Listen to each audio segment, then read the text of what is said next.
وقال الله تعالى في موضع آخر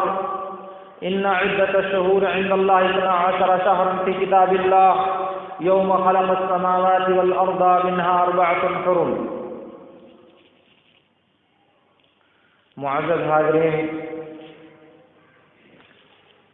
یہ کوئی سن 14 یا سن 16 ہجری کی بات ہے کہ ابو موسیٰ اشعری رضی اللہ تعالی عنہ نے عمر بن خطاب رضی اللہ تعالی عنہ کو خط لکھا، کیونکہ اس وقت ابو موسیٰ اشعری رضی اللہ تعالی عنہ یمن کے گورنر تھے، تو انہوں نے کہا امیر المومنین آپ کا خط ہمارے پاس آتا ہے، لیکن ہمیں یہ پتہ نہیں چل پاتا کہ یہ خط اسی سال کا ہے یا گزرے ہوئے کسی سال کا خط ہے۔ مہینہ تو لکھا ہوتا ہے جس سے مہینے کا علم ہو جاتا ہے، مگر یہ پتہ نہیں چل پاتا کہ یہ آپ کا بھیجا ہوا خط اسی سال کا ہے یا کسی گزرے ہوئے سال کا ہے۔ اس لیے میری رائے یہ ہے کہ آپ مسلمانوں کا سال یا مسلمانوں کا کوئی کیلنڈر متعین کر دیجئے جس کی وجہ سے ہم کو سال کی معرفت میں دشواری پیش نہ آئے۔ اس سے پہلے مسلمان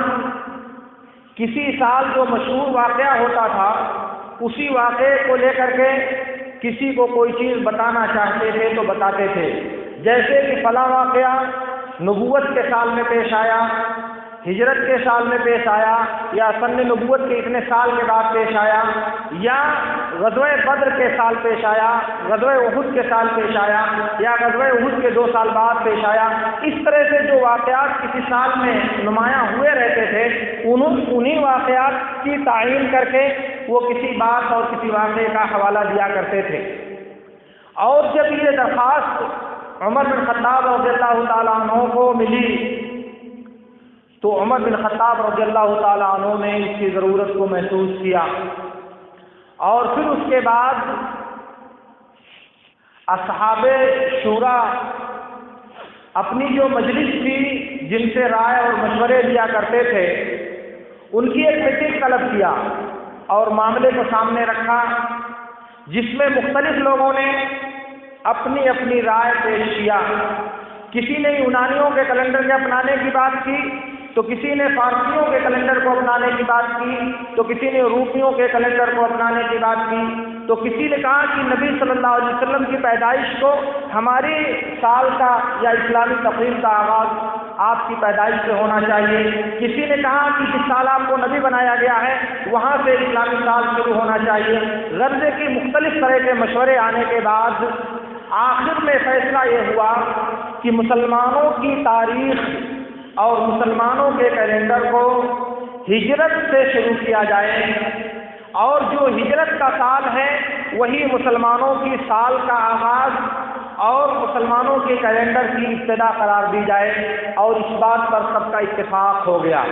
کہ مسلمانوں کا جو کیلنڈر ہوگا یا مسلمانوں کے کیلنڈر کا جو آغاز ہوگا وہ نبی صلی اللہ علیہ وسلم کی ہجرت سے ہوگا۔ نبی صلی اللہ علیہ وسلم نے جس مہینے میں یا جس سال میں ہجرت کیا تھا وہیں سے مسلمانوں کا کیلنڈر شروع کیا جائے گا۔ اس پر سب کا اتفاق ہوا، لیکن سوچنے کی بات یہ ہے کہ دنیا کی جتنی کنٹریاں اور دنیا کے جتنے کیلنڈرز ہیں ان کو اگر دیکھا جائے تو ہر کنٹری اور ہر کیلنڈر کسی بادشاہ کی فتح سے، کسی بادشاہ کے تخت تاج، کسی بادشاہ کی تاج پوشی سے، یا کسی بادشاہ کی تخت نشینی سے، یا کسی کی پیدائش سے، یا کسی کی وفات سے سارے کیلنڈر متعلق ہیں۔ عام طور سے یہ جو کیلنڈر ہیں یہ اس قوم کے غلبہ اور اس قوم کی برتری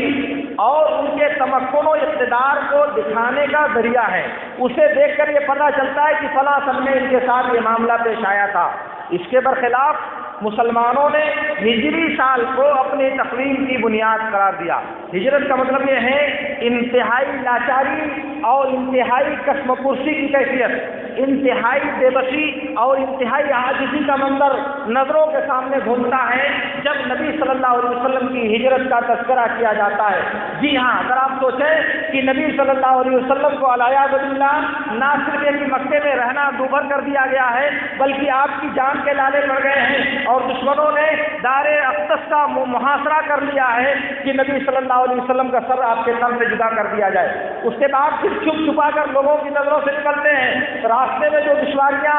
اور جو پریشانیاں لاحق ہوتی ہیں دشمنوں کی نظروں سے اپنے آپ کو بچانے کے لیے، اور دھیرے دھیرے کر کے جس طرح سے ہجرت کا سفر طے کیا جاتا ہے، کیا اس کی یہ بات ظاہر نہیں ہوتی کہ ہجرت ایک بے بسی کا ایسا نقشہ مسلمانوں کی نظر میں پیش کرتی ہے کہ جسے دیکھنے کے بعد یہ بات انسانوں کو سمجھ میں آنی چاہیے کہ مسلمانوں نے ہجرت کو اپنی تاریخ کی بنیاد کیوں قرار دیا۔ تو یہ بات سمجھ لینی چاہیے کہ مسلمانوں نے ہجرت کے بعد کا جو منظر ہے، نبی صلی اللہ علیہ وسلم کے مدینہ پہنچ جانے کے بعد کی جو کیفیت ہے، اس کیفیت کو دنیا کے انسانوں کو بتانے کے لیے نبی صلی اللہ علیہ وسلم کی ہجرت کو بنیاد بنایا ہے۔ یعنی نبی صلی اللہ علیہ وسلم کی جو مکی زندگی ہے، مکے میں جس طرح آپ کشم پرسی کی زندگی گزار رہے تھے،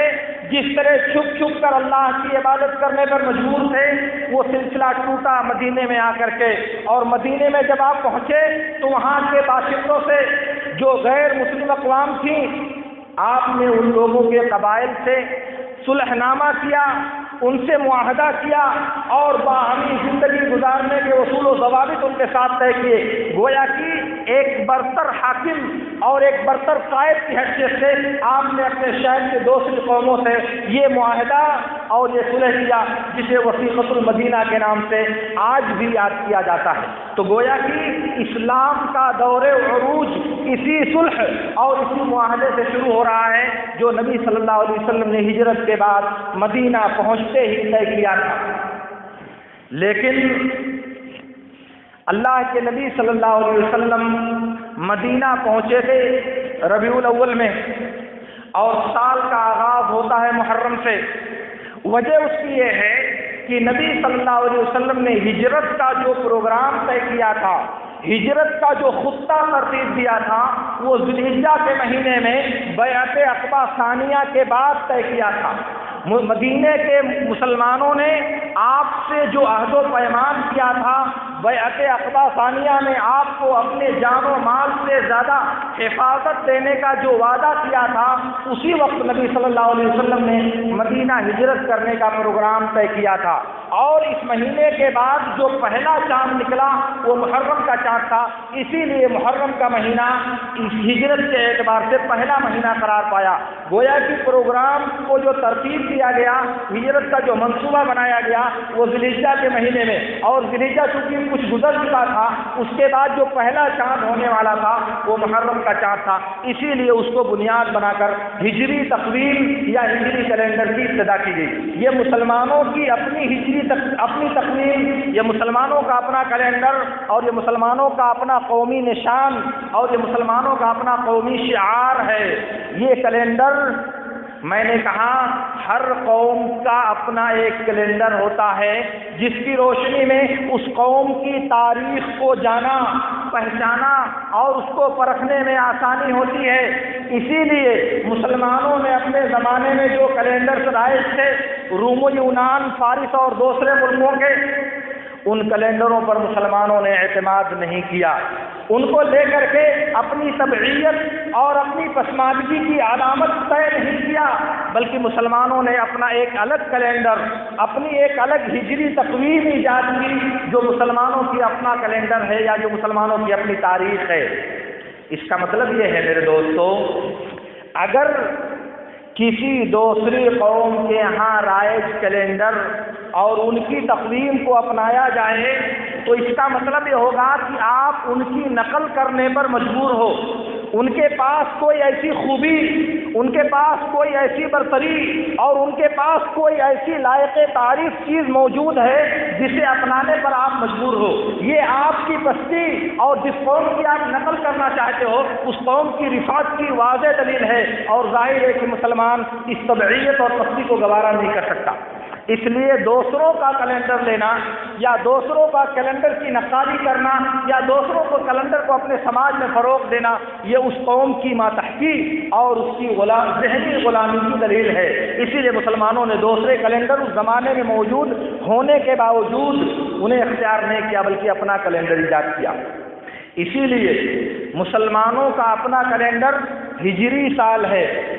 اور اسی ہجری سال کو مسلمانوں کو اسی کی روشنی میں اپنے معاملات کو ترتیب دینا چاہیے. اور یہ جو عیسوی سال ہے یہ نصارہ کا اپنا بنایا ہوا ایک فرضی سال ہے جس کی تاریخ بہت لمبی ہے. اگر میں عیسوی سال کی جو کہانی ہے جب سے آغاز کیا گیا، بیچ میں کیسے کیسے اس کو بار بار کاٹا گیا اور پھر کیسے کیسے نقش کو پورا کرنے کے لیے 1-2 سال کو گھٹایا گیا، وہ ایک بہت لمبی داستان ہے. وہ تاریخ جب آپ پڑھیں گے تو آپ کو اندازہ ہوگا کہ تقویم کے اندر بھی، کیلنڈر کے اندر بھی ان لوگوں نے کس طرح سے خرد برد کیا ہے اور لے جا کر کے اسے عیسیٰ علیہ السلام کی پیدائش سے ملانے کی غلط طریقے سے کوشش کی ہے. بہرحال وہ ایک دوسری بات ہے. لیکن اگر ہم دوسری قوموں کے کیلنڈر کو رواج دینے کی کوشش کرتے ہیں تو اس کا مطلب یہ ہے کہ ہم نفسیاتی اعتبار سے، ہم ذہنی اور تصوراتی اعتبار سے اس قوم کو خود سے برتر سمجھتے ہیں اور اپنے آپ کو ان سے کمتر سمجھتے ہیں. کیونکہ اگر ہماری تہذیب اور ہمارا تمدن، ہمارا کلچر ان سے بہتر ہے تو اعلیٰ ادنا کی نقالی تو نہیں کرتا، برتر کمتر کے پاس تو نہیں جاتا نقل کرنے کے لیے. اس کا مطلب یہ ہوا کہ ہمارا اپنا ہجری کیلنڈر اور ہماری ہجری تقویم جو مسلمانوں کی اپنی تقویم ہے وہ اس بات کی ضامن اور اس بات کے لیے کافی ہے کہ ہمیں کسی دوسری تقویم یا کسی دوسری کیلنڈر کی طرف دیکھنے کی ضرورت نہیں ہے.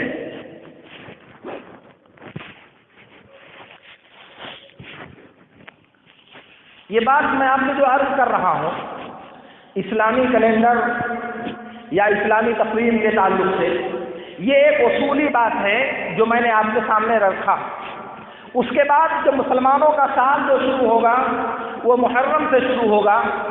اور اس میں بھی وہ سال اسی طرح شروع ہوگا جس طرح کی اصحاب نبی صلی اللہ علیہ وسلم یا خود نبی کے زمانے میں یہ تقویم بنائے جانے سے پہلے صحابہ جس طرح اس دن کو شروع کرتے تھے اسی طرح سے اس کا آغاز ہونا چاہیے. اس سال کی مناسبت سے یعنی محرم کی پہلی تاریخ کی مناسبت سے سال کا جشن منانا، گزرے ہوئے سال کے آفات و مسائل کو لے کر نئے سال میں عید اور پروگرام کا اہتمام کرنا، یہ ہماری ذہنی غلامی کی دلیل ہے دوسری قوموں کی جن کی نقالی میں ہم ایسا کرنے پر ہم اپنے آپ کو آمادہ پاتے ہیں. اس سے بڑا جرم یہ ہے کہ اپنے ہجری سال کو پسے پشت ڈال دیا جائے، اسے بھلا دیا جائے اور ہمیں علم ہی نہ ہو کہ ہمارا سال کب شروع ہوا اور کب ختم ہو رہا ہے. دوسروں کے سال کے آغاز کو لے کر، اغیار کے کیلنڈر کو لے کر اس موقع سے نئے سال کا جشن منانے کا اہتمام کیا جائے. بتائیے اس سے زیادہ ذلت کی، اس سے زیادہ پستی کی، اس سے زیادہ ذہنی غلامی کی اور اس سے زیادہ شکست خوردگی کی اور کوئی دلیل آپ کو ملے گی میرے دوستو؟ اپنا سال، اپنی شناخت، اپنا شعار دفن کر دیا جائے، وہ یاد ہی نہ ہو، ہم کو پتہ ہی نہ چلے کہ ہمارا سال کب شروع ہوتا ہے. اور دوسروں کا سال جب شروع ہو تو نہ صرف یہ کہ ہم کو پتہ چلے بلکہ پوری دنیا کے انسان جو اللہ اور اس کے رسول کے باغی، شریعت محمدیہ کے باغی ہیں، وہ جو کام اور جو طوفان بدتمیزی برپا کرتے ہیں اس طوفان بدتمیزی نے مسلم قوم ان کی مشابہت اور ان کی نقالی کرنے کا جرم کرے. بتائیں کتنی گری ہوئی بات ہے یہ. یہی صرف جرم نہیں کیا کہ اپنے ہجری تقویم کو پسے پشت ڈال دیا، بلکہ اس سے بڑا جرم یہ کیا کہ دوسری قوموں کی نقالی اور دوسرے قوموں کے کیلنڈر کو اپنانے کا جرم کیا. اور اس پر بھی بس نہیں کیا بلکہ اس سے 2 قدم آگے بڑھ کر کے اتنا بڑا جرم کیا کہ طوفان بدتمیزی کا جو طوفان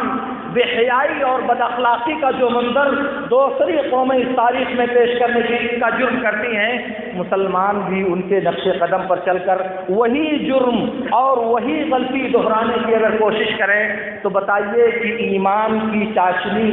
ایمان کی رفعت اور ایمان کی سرفرازی ہمارے پاس کہاں موجود رہ جائے گی؟ کیسے مانا جائے گا؟ میں نے دیکھا ایک کتاب ہے علامہ تقی الدین ہلالی مراکشی رحمۃ اللہ علیہ کی، الدعوہ الی اللہ فی اخطار مختلفہ تجربۃ ذاتیہ۔ اس میں انہوں نے جگہ جگہ جب کسی واقعے کو بیان کرنا چاہا ہے تو مسلمانوں کی تاریخ ذکر کرنے کے بعد فلاں مہینہ فلاں تاریخ نصرانیوں کے کیلنڈر سے، بے تاریخ نصارہ، نصرانیوں کے کیلنڈر سے۔ اس کی وضاحت کیا ہے؟ کیوں؟ تاکہ مسلمان قارئین کے ذہن و دماغ میں یہ تنفر، یہ امتیاز اور یہ شناخت برقرار رہے کہ یہ ہماری تاریخ نہیں ہے۔ دنیا میں مغلوب ہونے کے ناطے، دنیا میں حکومت کے در و بست سے مسلمانوں کے دور ہونے کے ناطے اگر یہ لوگ متاثر ہیں دوسری قوموں سے تو یہ ان کی مجبوری تو ہو سکتی ہے، مگر یہ تصور تو دماغ میں رکھنا چاہیے، یہ امتیاز تو دماغ میں برقرار رہنا چاہیے کہ یہ دیگر اقوام کا کیلنڈر ہے، یہ دوسری قوموں کی تقویم اور جنتری ہے، ہماری اپنی نہیں ہے۔ اگر مجبوری میں انسان استعمال کرتا ہے تو یہ تنفر دل میں تو بیدار رہنا چاہیے۔ ایمان کی عزت اور ایمان کی سربلندی تو دماغ میں موجود رہنی چاہیے کہ یہ ہماری نہیں، نصرانیوں کی تاریخ ہے، یہ ہماری نہیں، نصارہ کا کیلنڈر ہے۔ اسی لیے اس مناسبت سے مسلمانوں کو اس بات کا جائزہ لینے کی ضرورت ہے کہ یہ جو نئے سال کا جشن منایا جاتا ہے، اس نئے سال کے جشن میں جو قباحتیں اور جو فحاشیاں، جو بے حیائیاں، جو بد اخلاقیاں انجام دی جاتی ہیں ان کو چھوڑ دیا جائے، انہیں رکھ دیا جائے کنارے پہ۔ تو کیا نئے سال کا جشن منانا، نئے سال کی آمد پر مبارکبادیوں کا تبادلہ کرنا، نئے سال کی مناسبت سے آپس میں ایک دوسرے کو تہنیت اور مبارکبادی پیش کرنا، اس کا تعلق معاملات سے، عادات سے ہے، شریعت سے، عبادت سے اور دین سے اس کا کوئی تعلق نہیں ہے۔ بعض کم عقل انسان جنہیں اللہ رب العالمین نے بصارت اور بصیرت سے محروم رکھا ہے، وہ یہ بات نہیں سمجھتے کہ کسی قوم کا جو کیلنڈر ہوتا ہے، کسی قوم کی جو تقویم ہوتی ہے، وہ اس قوم کی قومی یا مذہبی شناخت ہوا کرتی ہے، وہ اس قوم کا شعار اور ان کی پہچان ہوا کرتی ہے۔ اب اگر کسی دوسرے کی قوم کے کیلنڈر کے لوگوں سے یہ عمل انجام دیا جائے تو ان دیگر اقوام کی مشابہت ہے یہ، اور مشابہت میں نے اس سے پہلے آپ سے عرض کیا تھا کہ دو چیزوں میں سخت حرام ہے۔ ایک چیز تو یہ کہ وہ کسی دیگر قوم کا قومی شعار ہو، ان کی قوم کے ہاں وہ چیز رائج ہو بطور قومیت، اور یا پھر وہ ان کا مذہبی اور دینی شعار ہو جو ان کے ہاں پایا جائے۔ اور ظاہر ہے کہ یہ نصارہ کا دینی شعار بھی ہے اور یہ نصارہ کا قومی شعار بھی ہے، اور اس کے باوجود بھی لوگوں کو سمجھ میں آتا ہے کہ اس کا تعلق عادات سے ہے، تو اس پہ سوائے ماتم کے اور کیا کیا جا سکتا ہے۔ ایک بات اور سن لیں آپ، جشن اور تہوار، عید اور خوشی کا اہتمام کرنا، یہ مسلمانوں کی شریعت میں، شریعت محمدیہ میں محدود ہے صرف دو چیزوں سے، دو دنوں سے، ایک ہے عید الفطر اور دوسرے ہے عید الاضحیٰ۔ نبی صلی اللہ علیہ وسلم نے کہا تھا اِنَّ لِكُلِّ قَوْمٍ عِيدًا وَهَذَا عِيدُنَا، ہر قوم کی اپنی اپنی عید ہوتی ہے اور یہ ہماری عید ہے۔ گویا کہ دیگر اقوام کی جو عیدیں ہیں ہم اس میں شریک نہیں ہو سکتے، اور دیگر لوگ جیسے ہماری عیدوں میں شریک نہیں ہوتے ایسے ہم ان کی عیدوں میں بھی شرکت کا کوئی حق نہیں رکھتے۔ تو عیدیں ہر قوم کی جدا گانا ہے۔ اِنَّ لِكُلِّ قَوْمٍ عِيدًا وَهَذَا عِيدُنَا، اور اسی لیے نبی صلی اللہ علیہ وسلم نے کہا تھا قَدْ أَبْدَلَكُمُ اللَّهُ بِهِمَا خَيْرًا مِّنْهُمَا، قَدْ أَبْدَلَكُمُ اللَّهُ بِهِمَا خَيْرًا مِّنْهُمَا عِيدُ الْفِطْرِ وَعِيدُ الْأَضْحىٰ۔ اللہ نے جاہلیت کے ان دو دنوں سے بہتر تمہیں عید کے دو دن دیے ہیں، اس کے بدلے میں اس سے بہتر تمہیں اللہ رب العالمین نے دو دن دیا ہے، عید الفطر اور عید الاضحیٰ۔ گویا کہ عید الفطر اور عید الاضحیٰ مسلمانوں کی یہ وہ عیدیں ہیں جو دنیا کی تمام اقوام کی عیدوں کا بدل اور اس کے قائم مقام قرار دیا اللہ رب العالمین نے۔ اور شریعت کا قاعدہ یہ ہے کہ بدل اور مبدل منہ دونوں کو جمع نہیں کیا جا سکتا۔ جب شریعت کی عیدوں کو اللہ رب العالمین نے اسلامی عیدوں سے بدل دیا تو اب بدلی ہوئی چیز کی طرف دوبارہ واپس پلٹ کر جانا کیا کسی انسان کے لیے جائز ہو سکتا ہے؟ ایک تیسری بات، جو لوگ یہ سمجھتے ہیں کہ نئے سال کے جشن کا اہتمام کرنا یہ عادات اور معاملات سے متعلق ہے، انہیں اپنے عقل یا اپنی فکر کا علاج کرانا چاہیے۔ کیوں؟ اس لیے کہ عبادات کے اندر جو بدعت پائی جاتی ہے وہ سب کیا مسلم ہے، مگر عادات، معاملات، اخلاق، معیشت اور معاشرت، زندگی کا یہ جو پہلو ہے وہ پہلو صرف اس وقت تک جائز ہے جب وہ کسی شرعی نص سے متعارف نہ ہو، جب وہ شریعت کے کسی حکم سے ٹکرا نہ رہا ہو۔ عادات اگر صرف عادت ہے تو اس میں شریعت نے گنجائش دیا ہے، لیکن اگر عادات کے اندر عبادات کی مشابہت اور عبادات کا شائبہ پایا جائے تو ظاہر ہے کہ اس پر یہ قاعدہ لاگو نہیں ہوگا۔ اور پھر جو مشابہت کا قاعدہ ہے اس بارے میں اہل علم کا اتفاق ہے کہ ہر وہ عمل جو کسی قوم کی مشابہت پر مبنی ہو وہ مشابہت کی وجہ سے حرام بھی ہے اور تشبہ کو اپنانے کی وجہ سے بدعت بھی ہے۔ اس لیے حرمت بھی ہے کیونکہ مشابہت ہے، اور بدعت بھی ہے کیونکہ دین میں اس کو داخل کیا گیا ہے۔ اس لیے غیروں کی نقالی میں جو اعمال و اطوار اپنائے جاتے ہیں، جو لباس، جو چال ڈھال، جو طریقہ